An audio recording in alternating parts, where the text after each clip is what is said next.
This episode from the life of Sherlock Holmes will be transmitted to our men and women overseas by short wave and through the worldwide facilities of the Armed Forces Radio Service. Petri Wine brings you Basil Rathbone and Nigel Bruce in the new adventures of Sherlock Holmes.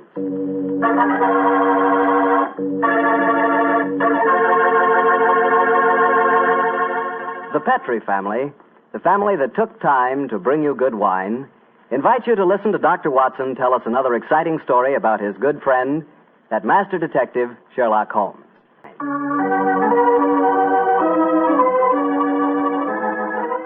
And now for our weekly doctor's visit. Let's see. No, Mr. Bartell. Don't say let's see if he's expecting us. You know I always expect you this time on Monday evenings, my boy. So draw up your usual chair and settle down. Thanks, Doctor. That's it.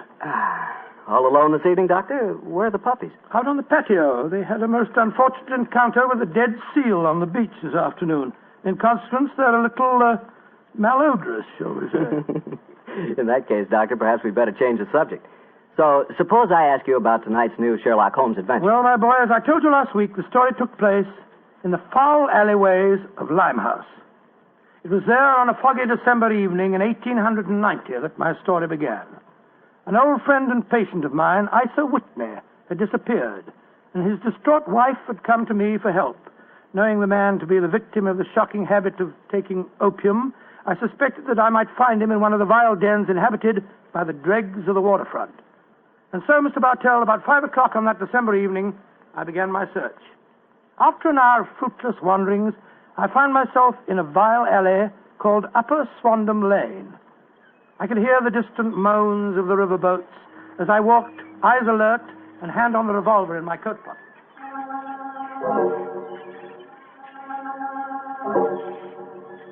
Suddenly, I saw a steep flight of steps leading down to a black gap, like the mouth of a cave. I walked down them.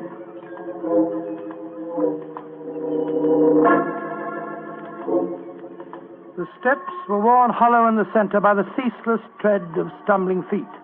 I reached the bottom. A door faced me, and above it, a flickering oil lamp winked warnings at me. I found the latch and lifted it. The door squeaked open protestingly. And I entered.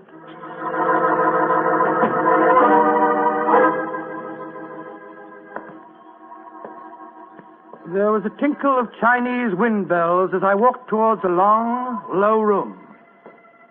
A strange sight met my eyes. Through the gloom, thick and heavy with the brown opium smoke, I saw that the room was terraced with wooden berths, like the forecastle of an emigrant ship. Out of the shadows, there glimmered little red circles of light, now bright, now faint, as the burning poison waxed or waned in the metal pipes. Bodies lay in strange, fantastic poses. Loud shoulders, bent knees, heads thrown back. The attendant came up to me with a pipe and beckoned me to an empty berth.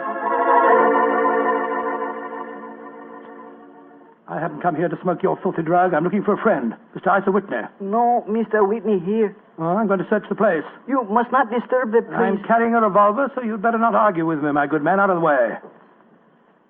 I searched that filthy den, but found no trace of my missing friend. As I was leaving in despair, a long shaking hand reached out and plucked at my sleeve. I turned, and there sprawled in a berth was the wreckage of a man, his gaunt face yellow and twitching, his clothes filthy and ragged, and the pupil of his eyes like pinpoints. He spoke to me in a thin, quavering voice. Sir, for heaven's sake, get me out of here. Now, look here, my man. Don't say you won't help me, Governor. Ain't you got naught? Please help me, Governor. Take me out of here. Strike me, think I'm going to bomb you, I tell you. Oh, what must you expect if you indulge in this filthy habit? Take me out of here, Governor. I'll go straight this time. Cross me out, I will. Oh, very well. Come along with me. I suppose it's my duty to help you. Ah, bless you, Governor. Here, now, give me your arm. You cannot take him away. He owe me money. That's a bleeding lie. I paid him when I come in, I did. He cannot go with you, mister. You remember what I said about my revolver, you blackguard? If I have any more trouble with you, I'll fetch the police. Come along. He owe me money. He owe me money. Infernal scoundrel, owe me money. Tell him all proper, Governor. That off you didn't.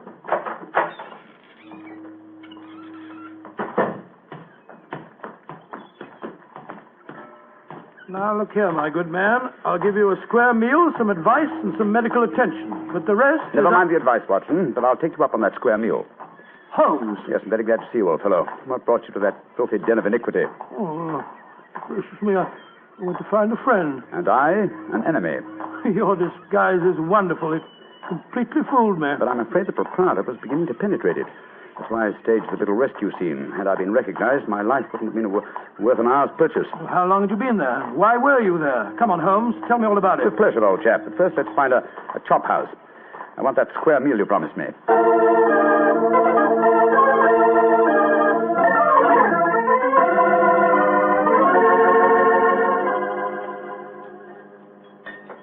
An excellent meal, Watson. Yes, they're surprisingly good for such a shoddy-looking place. Well, Holmes, now perhaps you'll tell me what you were doing in that opium den. I've already told you my story. I'm shadowing a most unusual criminal. A man who haunts the opium dens. Yet I know that he himself is not an addict. Well, I don't see anything very criminal about that. He might be looking for a thrill, or perhaps he's one of those writer fellows or something. But this man pretends to be an addict. I watched him closely. He fakes his smoking, and grease paint has enabled him to simulate the characteristic pallor of a drug victim. He even affects the typical mannerism of nose-scratching, but it's his eyes that give him away. The pupils are wide open, I suppose. Exactly, old fellow. Whereas, if he were really addicted to the drug, they would, as you know, be contracted. I myself always treat my eyes with a special kind of drop on the occasion when, I have to enter these dens. Well, why does a man haunt an opium den in order not to smoke? That, my dear Watson, is the problem that I intend to solve. Well, perhaps the fellow's a policeman or a private detective like yourself, Holmes. I've already checked on those possibilities. No, Watson, I believe there is only one answer. I believe the man is planning a murder. A murder?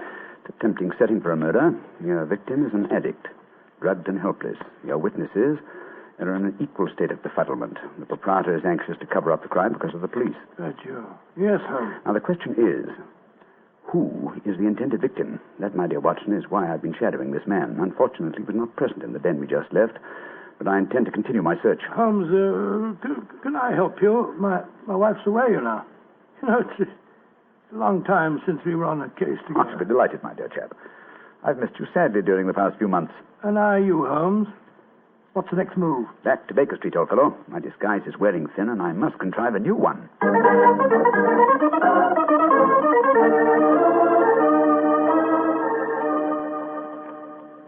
New disguise, eh? Well, which one shall it be, Watson? Well, how about the old flour cellar? I love that one. Well, it's pretty impressive, aren't it?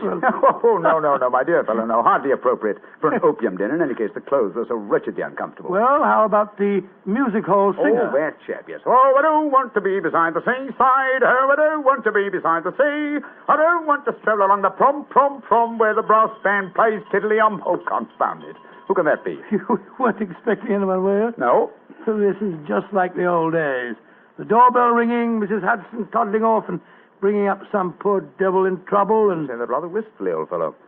Don't tell me that you repent of marriage. No, of course not, Holmes. Mary's a perfect darling, and I couldn't be happier. Just the same. It is rather fun to be back here again. Come in. Yes, Mrs. Hudson? It's a gentleman, sir. He gave me this card. Says he's very anxious to see you. Wayne J. Leyton, President, Leyton Corporation, Chicago, United States. Ask him to come up, will you, Mrs. Hudson? Aye, sir. Well, it's quite like old times to see you back here, Dr. Watson. That's just what I was saying myself, Mrs. Hudson. Mr. Leyton has scribbled a message on the back of his card. If £1,000 for a week's work interests you, you'll see me. £1,000? Big fish, Watson. Very big fish. This way, sir. Thank you. Oh. How do you do, Mr. Leyton? I guess you're Sherlock Holmes. You guessed correctly, sir. Excuse me. Oh, Mrs. Hudson, just a moment, Mrs. Hudson. Aye, Mr. Holmes. Sit down, won't you, Leyton? My name's Watson, Dr. Watson. I'm Sherlock Holmes' colleague. Yes, I've heard about you, too. Like a cigar, Doctor? It's a good one. Set me back 3 shillings. Oh, 3 shillings? Oh, thank you. That's very nice. Just a good one. Oh, No, I 3 shillings. introduce yourself. Splendid. And now, Mr. Leyton, may I ask what brings you here? I'll talk fast and to the point. I'm a businessman. I like to do things in a business way. I have a chance to control the guano deposits of the Republic of San Pedro. Their minister will be in London tomorrow, and if it weren't for one thing, I know that I could swing the deal and get the concession. And what is that one thing, Mr. Leyton? The deal is secret, see?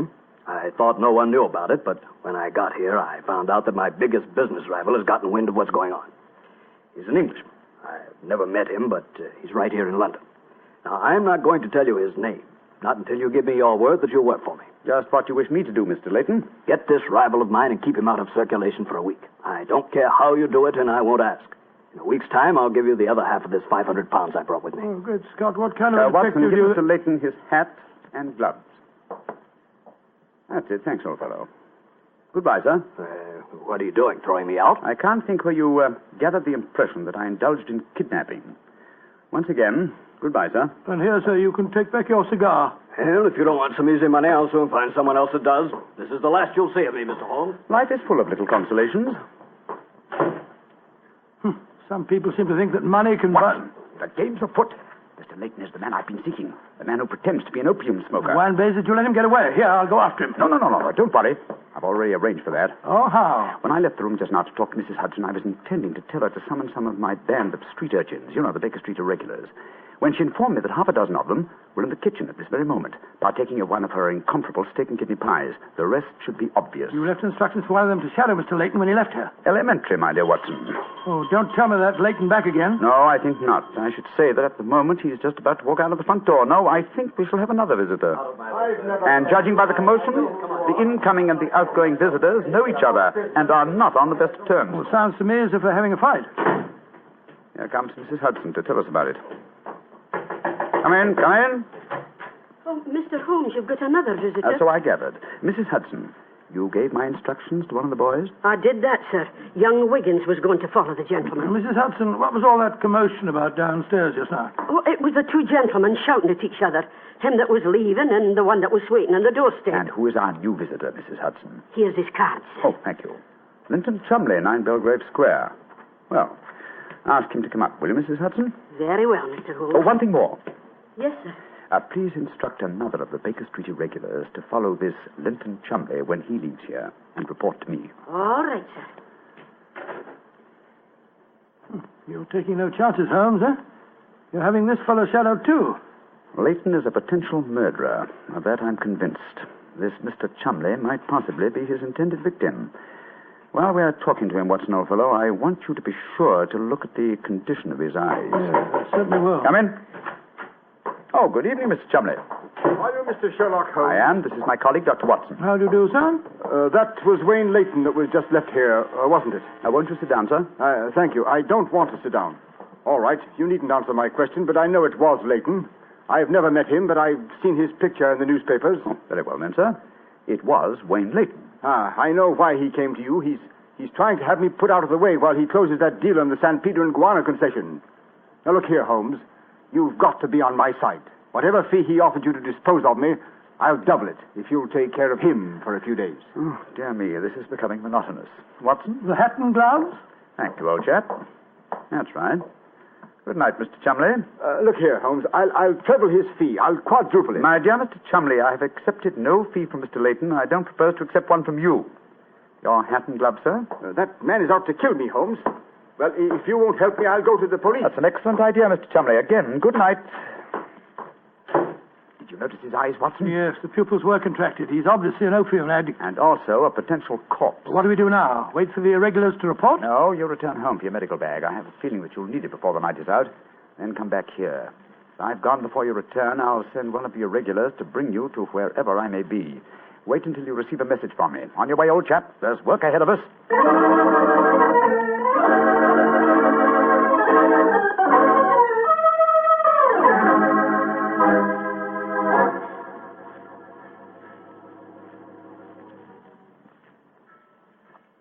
Wiggins, you're certain that this is the place that Mr. Holmes told you to bring me to? Oh, yes, Dr. Watson. The corner of Swanham Line and Brixton Street, Mr. Holmes said. Yeah, well, this is the spot, all right.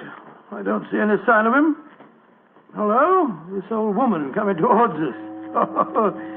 So that's the disguise he chose. Oh, spare me a few coppers, will you, mister? My feet hurt something awful, and I ain't had a bite of food all day. No, you don't, Holmes. You can't fool me this time. As a matter of fact, your makeup isn't very convincing. You hardly look like a woman, and nobody's nose could be quite as red as that. Don't look like a woman, don't I? My nose is too red, is it? take that! No, steady, look My here. keeps funny, the poor old woman who's tight to me. I'm sorry, madam. I didn't mean to insult you. Well, matey, she gave you a bit of what for, all right, didn't she? Ah, boxed your ears. No mistake about it. You mind your own business. And anyhow, why aren't you aboard your ship at this time of night? Because I'm not a sailor, Watson. It's Mr. Holmes. Great heavens, Holmes. I wish you wouldn't confuse me like this. I'd never recognized you. My dear Watson, when you're able to recognize me, it will indeed be the beginning of the end. When your eagle eye penetrates my disguise, I shall realize that my retirement is imminent. But enough of this.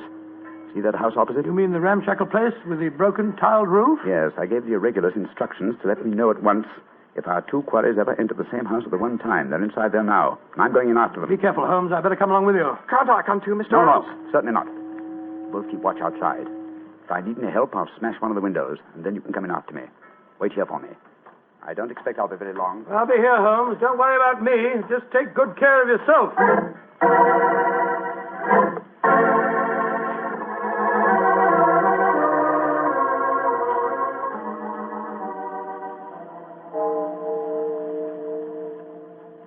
It's 1 o'clock, Doctor. Yes, I know, Wiggins. He's been in there half an hour. I'm beginning to get worried. Start going off, No, sir. Wiggins. You know Mr. Holmes. When he gives orders, he likes them. There's a signal for help. Keep watching the house, Wiggins. I'll be out in 5 minutes. Go for the police. Right you are, sir. All right, Holmes, all right. I'm coming.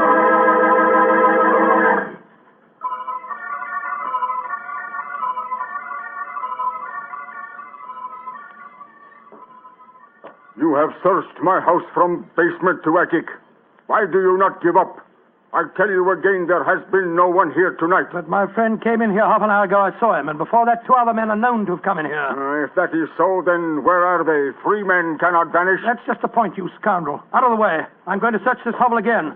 I'm not leaving here until I find Mr. Sherlock Holmes.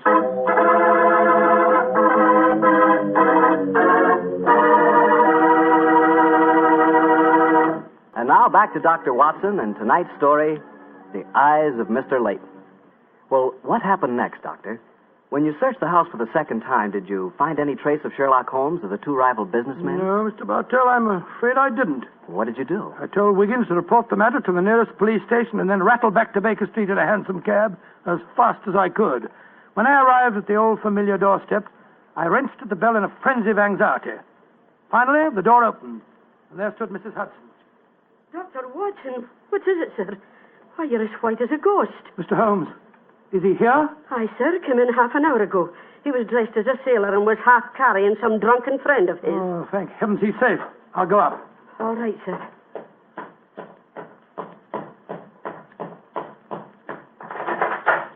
Now, Watson, old chap. There you are. Holmes, I can't tell you how glad I am to see you. Who's that lying on the sofa? Well, up with your bag, Watson. Though I'm afraid the poor devil's done for. Great Scott, it's Wayne Leyton, the American fella. With a knife wound between his ribs. See what you can do for him, will you? Right. This is extraordinary, Holmes. You said that Leyton was a potential murderer, and now he's a victim himself. The biter bit, eh, old chap? Yes, he's still breathing, but he hasn't a chance. I'll try him with an injection of strychnine. Holmes, how did you get his body out of the house? I searched the place from top to bottom. I found no trace of any of you. When I went in, I found the stabbing had already taken place. The proprietor then bribed me, or rather the broken-down sailor he took me for, to smuggle the body out through the secret stairway leading to the wards of the back of the house. Oh, there's no trace of Chumley there? No, he must have left before me by the same exit. Well, then you smashed the window and bolted. Yes, I knew that I could count on you to hold the fort while I was getting the body away. Try to say something, Watson. Yes, the injection's beginning to take effect. Yes, Mr. Leyton? What are you trying to say? Tell us, who stabbed you, sir? Lips are moving.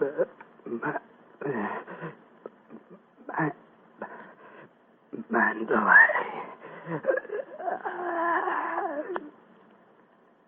He's dead, Holmes. Yes, but he gave us the clue to the murderer's identity. How? And the word he mumbled just before he died. Sounded to me as if he said Mandalay. Precisely, old fellow. Never did a corpse give us a clearer instruction as to our next and final move. And that is? Back to Limehouse, Watson. Back to Limehouse.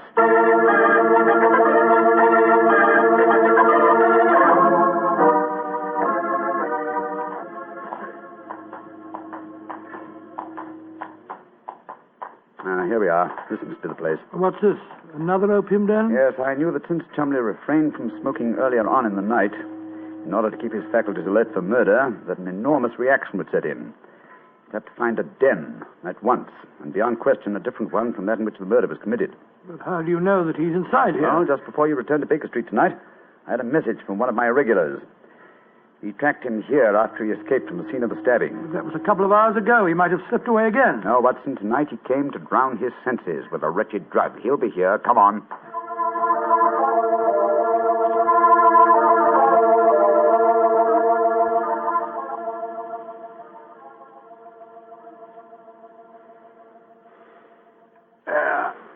That second injection of caffeine should bring him round.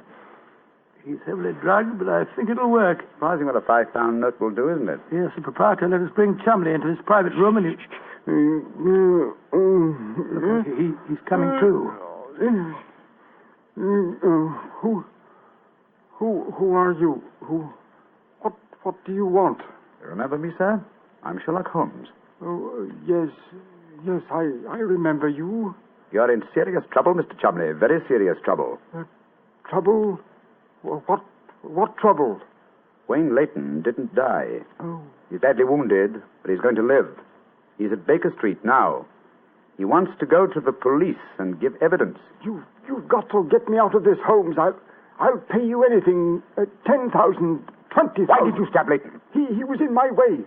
I wanted the San Pedro concession. I meant to kill him, but we can fix it up now, can't we, Holmes?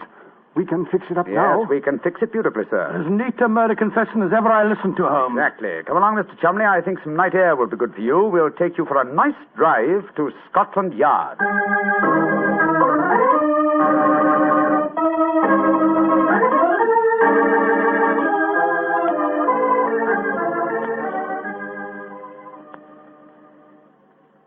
I brought you some kippers, gentlemen. You've both been up all night, and I'm sure you can do it. It's very thoughtful of you, Mrs. Hudson. Yes, indeed it is. What is Mrs. Watson going to say when she finds you've been out all night? Oh, don't you worry about that, Mrs. Hudson. She's very understanding. It's lucky for you that she is. Well, I'll go and leave you to your breakfast. Holmes. Yes, dear fellow? There's only one thing that puzzles me about this case. Oh, what's that? When Leyton was dying, he muttered the word Mandalay. How did that give you the key to the murderer's identity? Oh, the dead American had never met Mr. Chumley, you remember, except when they bumped into each other in our hallway. Yes, he told us that he recognized him from the newspaper photograph. Being an American, he had no reason to know that the name Chumley is in no way pronounced the way it is spelt. But I never thought of that. Chumley. That name's spelt C-H-O-L, Chol, M-O-N, Mon, D-E-D-E-R, L-E-Y. Chol Mondele. Mondele. Precisely, old fellow. What you thought to be Mandalay was really Chol Mondele, the name of the murderer. What an amazing case. You did a remarkable job, Holmes. I'm beginning to be confoundedly sleepy. Why not sleep, old chap? Your old room's all ready for you. Are you going to take a nap? Oh, dear me, no. I have much too busy a day ahead of me. Let me look at my engagement book. Baxter Square murder. I put the police on the track. The Duchess of Ferrers. I've got her material. The princess who was about to run away from home. Good gracious me, let her run. The Pope's cameos. Ah, yes. His Holiness must not be kept waiting.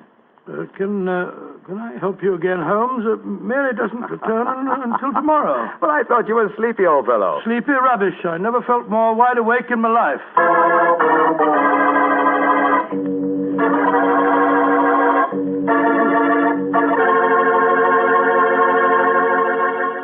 That was a swell story, Doctor. I'm glad you enjoyed it. And it was really funny when you mistook that old lady for Holmes and she slapped your face. It wasn't very funny at all. Sure it was. Come on, admit it, Doctor. Well, she did look like Holmes in disguise, you know, and you would have made the same mistake that I did. Okay. Her nose was ridiculously red, and she did look like a man. Look, Doctor, forget I ever said anything. Huh? I won't say another word. I'll keep my mouth closed forever. Oh, come on, I wouldn't do that. Mr. Bartell? Mr. Bartell? Won't you even open your mouth to finish your wine? Your Petri wine? Okay, you win. You know I'll open my mouth for Petri wine anytime. That Petri wine is always good wine. And now, Dr. Watson, what story are you going to tell us next week? Well, now, next week, Mr. Bartell, I'm going to tell you a most unusual adventure that Holmes and I had in the heart of the English countryside. It concerns a corpse, a missing revolver, and a beautiful girl who was frightened of her own shadow.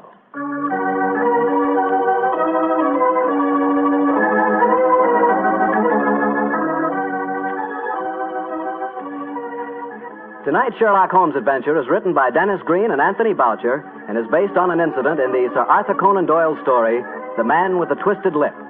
Mr. Rathbone appears through the courtesy of Metro-Goldwyn-Mayer, and Mr. Bruce through the courtesy of Universal Pictures, where they are now starring in the Sherlock Holmes series. The Petri Wine Company of San Francisco, California, invites you to tune in again next week, same time, same station. Oh, the Petri family took the time to bring you such good wine. So when you eat and when you cook, remember Petri wine. To make good food taste better, remember... Petri wine. This is Harry Bartell saying good night for the Petri family. Sherlock Holmes comes to you from our Hollywood studios. This is the Mutual Broadcasting System.